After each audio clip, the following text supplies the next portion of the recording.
Today, we're going to be making some of Chef Troy's easy peasy asparagus casserole.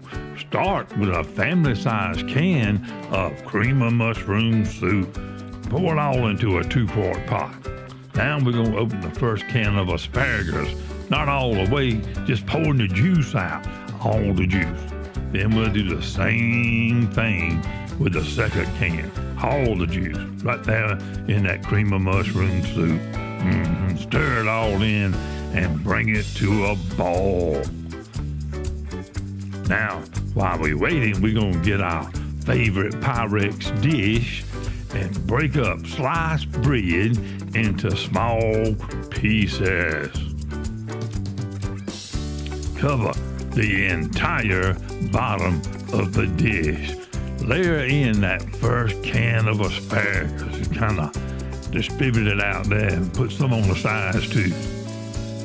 Then layer in the second can.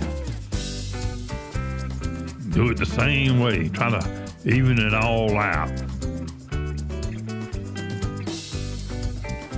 Look at that, how good mine looks already.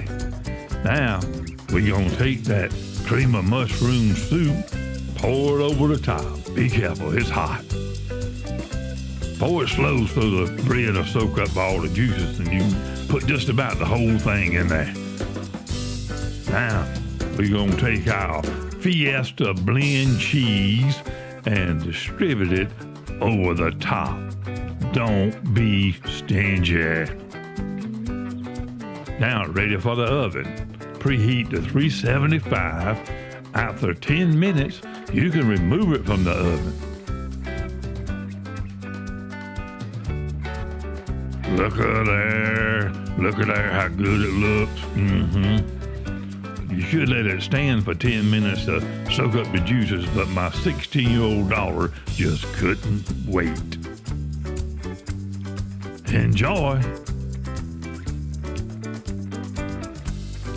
This is the Raving Cajun saying, little is much if God is in it.